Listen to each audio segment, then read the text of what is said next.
Hi, today we are going to speak about a tool that I'm going to release, that is the LogicApp Consumption Copilot. Well, I know that Copilot nowadays is binding a little bit with Microsoft Copilot and AI stuff. This tool doesn't have AI behind the scenes, but it will allow us to automate and improve the performance of our developing time when creating LogicApp consumption.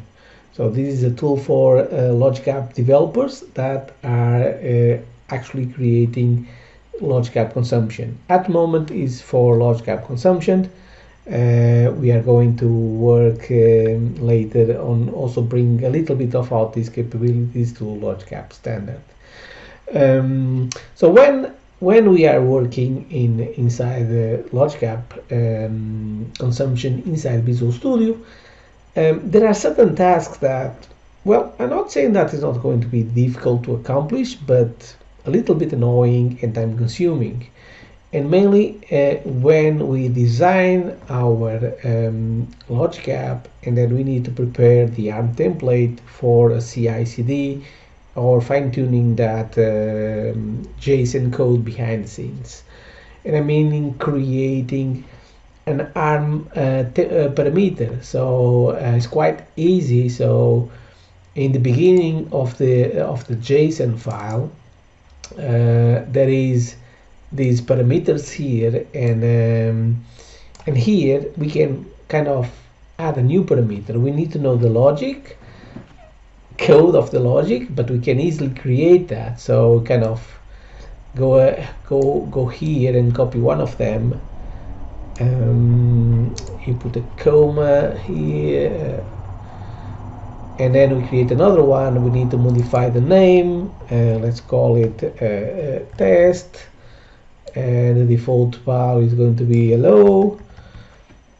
Not that difficult. Again, we need to know that JSON structure, that element, the attributes that are available inside that the ARM template accept, but otherwise it's not that difficult.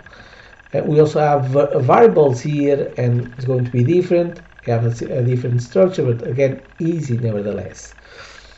But then it starts getting a bit more confused when you need to create also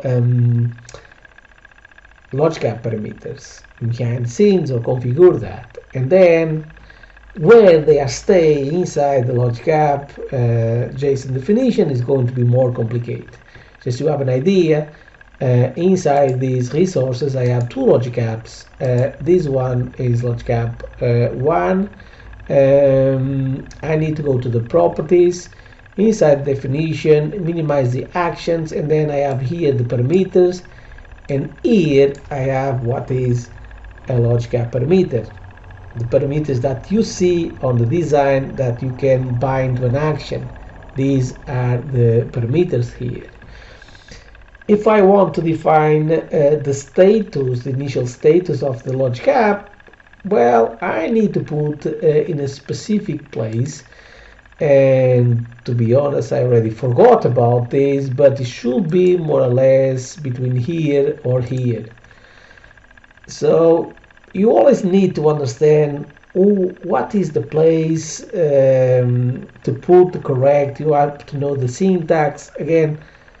To a little bit confused sometimes, and it's time consuming again. So to avoid all of these and to improve our performance, my team and I decided to create a tool. It's a simple Windows application tool. We call it LogicApp Consumption Copilot, and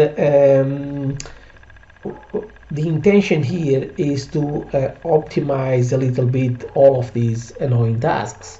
So in this case, we can load the JSON LogicApp, the ARM template JSON file. We can also load parameters for deploying through Visual Studio. And we also can load optional again, but we can also load parameters for the CI/CD process. And here we have kind of a table, a tree that we can navigate through the resources that you see here. We have kind of the same. We have on the right the preview of the JSON, but now we don't need to know exactly where we need to put exactly in the structure of the JSON that we need to add. We can simply go here and say create ARM parameter. And I'm going to also provide or enforce a naming convention that all my ARM parameters start with ARM. I'm going to put test video. I choose the type, it can be a string, and I can do a default value, say hello, and insert. Okay, now if I expand here, I see that there is the ARM test video already here, and if I go down here, I see that on my JSON I also have these out in completely automated. Now I can also say that, and you see that I have a set of already ARM parameters for CI/CD and deployment. If I select these add parameters here, this is something that I'm going to improve later on next release. But now if I say add parameter and say test video 2, and again a string, I say hello 2 and insert. Now I see that I insert the test video 2, but I also insert that automated in my parameter files and my parameter template file also. Okay, and I can do a preview if I want here, go back here and see the preview again.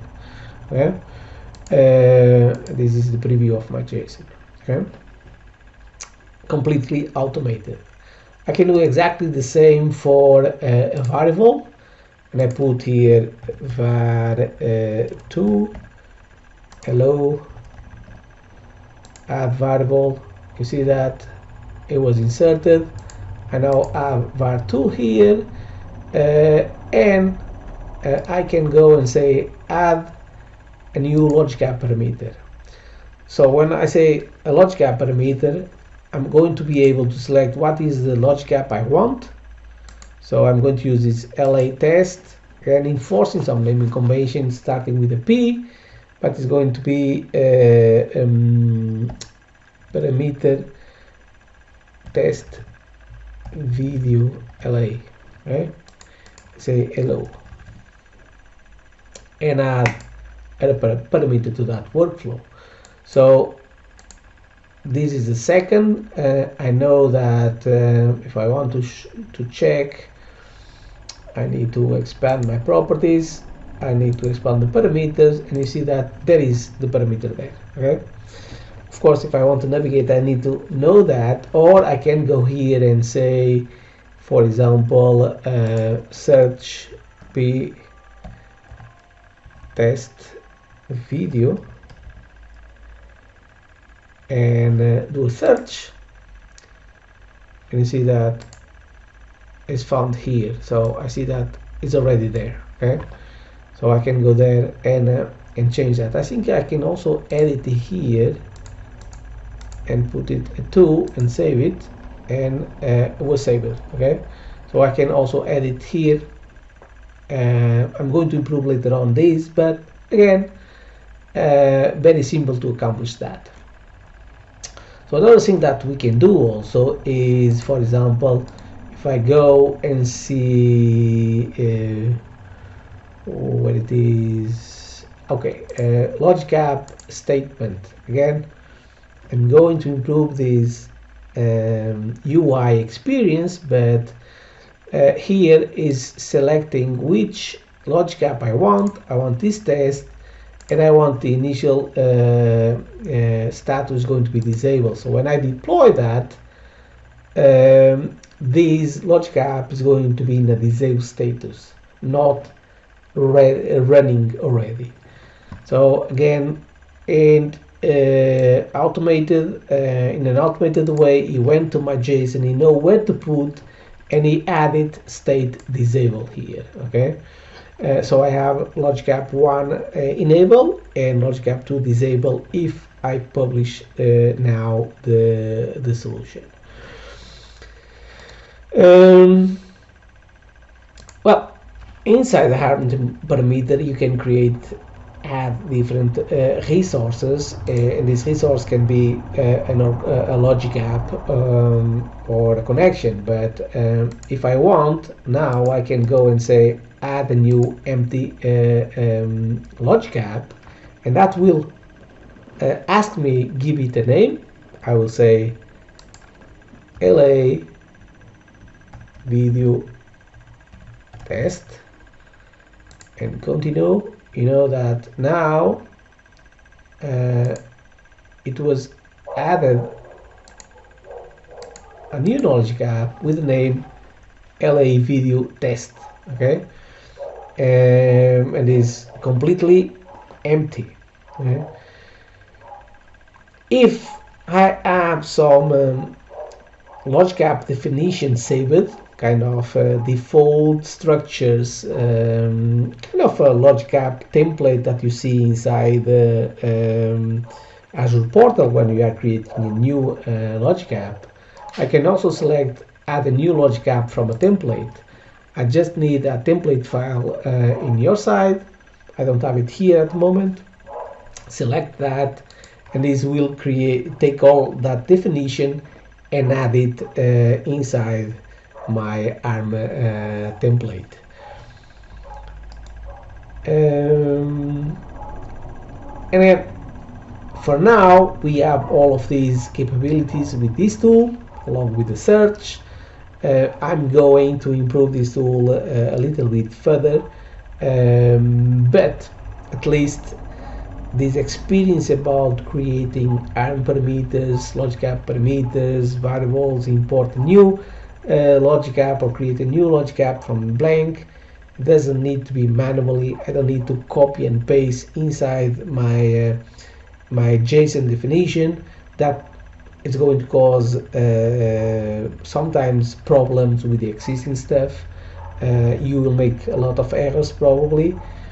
In this case, we are avoiding all of these, and we are doing that very quickly.